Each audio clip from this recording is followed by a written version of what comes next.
Aí a gente entra na primeira fase do nosso ciclo, né, de melhoria. Eu escolhi e eu delimitei. Beleza, aqui eu vou começar. E agora eu vou botar a mão na massa. A primeira fase, ela consiste no mapeamento do processo, tá? O mapeamento do processo, ele, como a gente está vendo aqui, o mapeamento do processo, ele consiste em você fazer um rascunho básico, de como é que o processo acontece dentro da organização. As metodologias mais tradicionais, elas falam em ESIS, mapeamento como é hoje, to be, mapeamento como é aquilo. A fórmula Zivia não diz se você tem que fazer o ESIS, se você tem que fazer o to be. A única coisa que a gente diz é o seguinte: o mapeamento do processo, ele tem que ser simples e ele tem que ser rápido. Tá?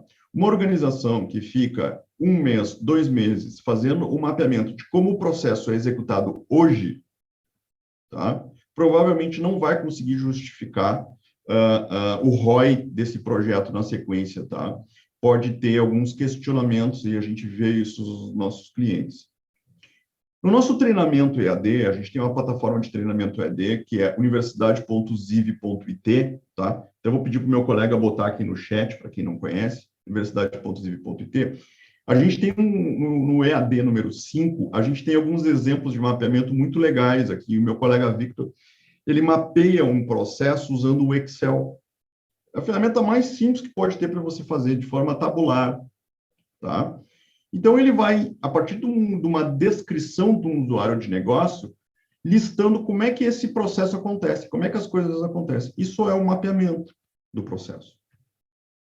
Você pode usar aqui também alguma ferramenta mais gráfica de desenho, de fluxograma, usando qualquer anotação. Pode ser no quadro com post-it, pode ser no papel de pão, como a gente fala, no guardanapo. Aqui a gente está usando o Miro. Tá? Então, nesse mesmo treinamento EAD 05, o Victor também mostra como mapear o mesmo processo, saindo do Excel, indo para uma coisa um pouquinho mais evoluída, que é um fluxograma. A principal dica que fica aqui da fase de mapeamento, tá, é que ela tem que ser rápida. Se você investir muito tempo na fase de mapeamento, tá, pode ser que as coisas fiquem desatualizadas rapidamente, tá? Então, o mapeamento é importante, mapear, rascunhar como é que as coisas são feitas, rascunhar como é que as coisas devem ser feitas, né? Usando o que tiver à mão, tá? E já partir para a próxima etapa. A próxima etapa é, talvez, a etapa principal, né, da Fórmula Ziv, é a etapa de automação. É aqui que o Citizen Developer, o desenvolvedor cidadão que eu comentei antes, vai ser o grande protagonista.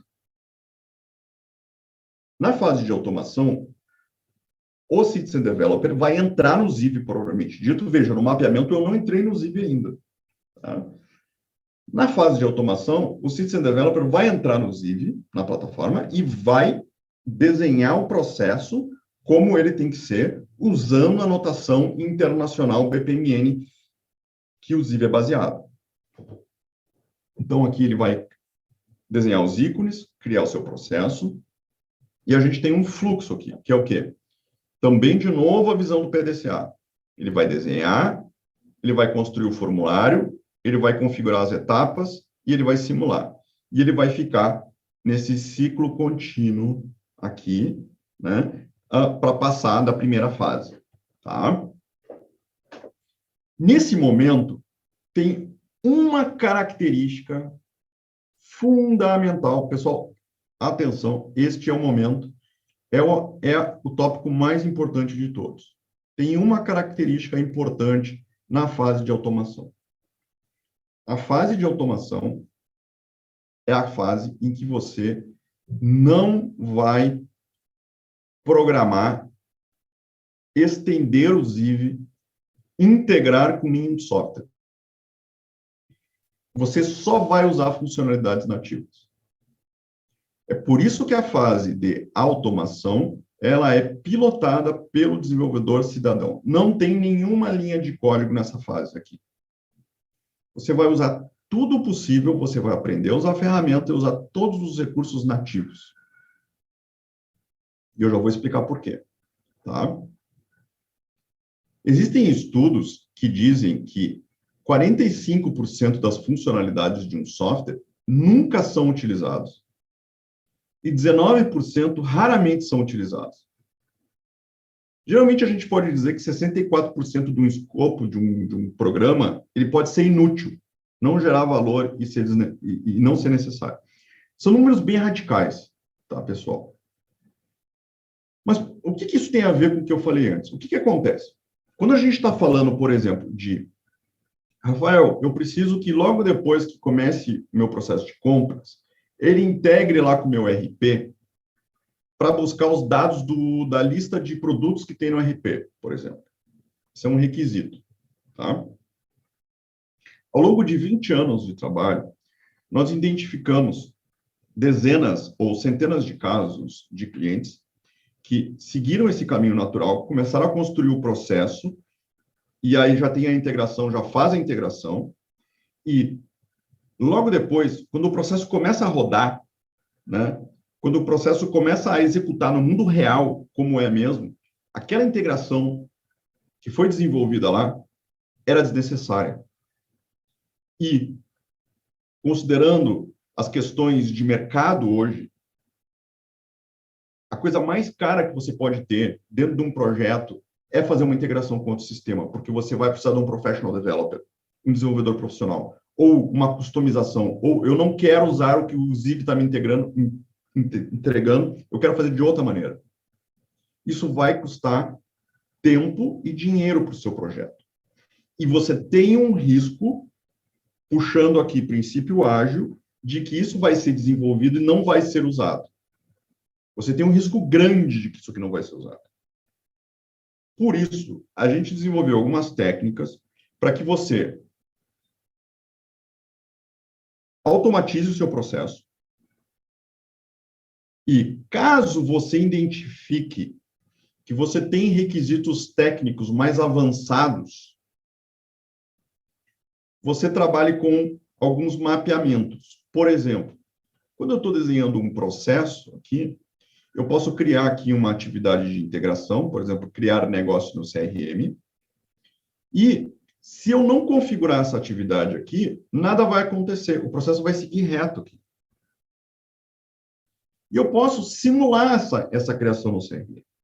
Ou eu posso transformar essa criação no CRM, na primeira versão, numa atividade manual.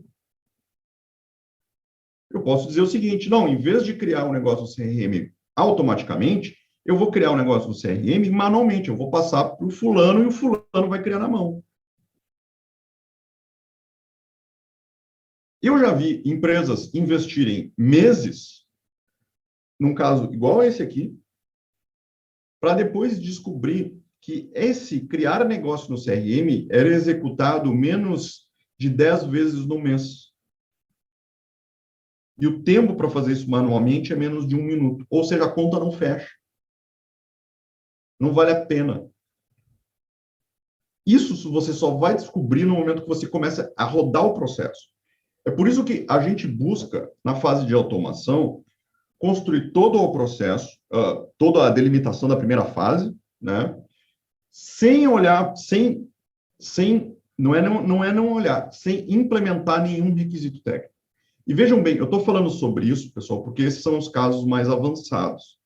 Em 90% dos casos dos nossos clientes, não há necessidade de integrações ou não há necessidade de customizações mais avançadas. Tá? Muitos clientes nossos, o System Developer faz todo o trabalho e ele coloca no ar. Eu estou dizendo nos casos em que envolve uma complexidade maior. Tá? Então, a gente tem desde o caso em que o System Developer ele faz o desenho aqui no criar negócio do CRM. Então, por exemplo, ele botou um comentário aqui, Professional Developer aqui deve ser implementada a integração, até o caso em que eu tenho um mapeamento, por exemplo, num Excel em separado, dizendo os requisitos que eu quero. E aí, o que eu vou fazer? Eu vou botar o processo para rodar. Eu vou simular esse processo com os meus atores, com os meus clientes. E eu vou deixar executando ali um tempo. E vou ver se realmente isso aqui é uma pedra no sapato, isso aqui está me doendo, isso aqui é realmente necessário. Se você conseguir fazer isso, você vai acelerar o seu desenvolvimento de deploy de aplicações enormemente, você vai reduzir o seu custo e provavelmente você vai reduzir o seu risco e provavelmente você vai reduzir o seu custo total ao não ter que desenvolver coisas que depois não vão ser usadas e que não são necessárias, tá? Então, lembre-se, a fase de automação é a fase em que o Citizen Developer é o protagonista e ele não programa nada, ele usa o que tem de nativo no software. Aí entra na próxima fase, caso seja necessário. Em muitos casos não é.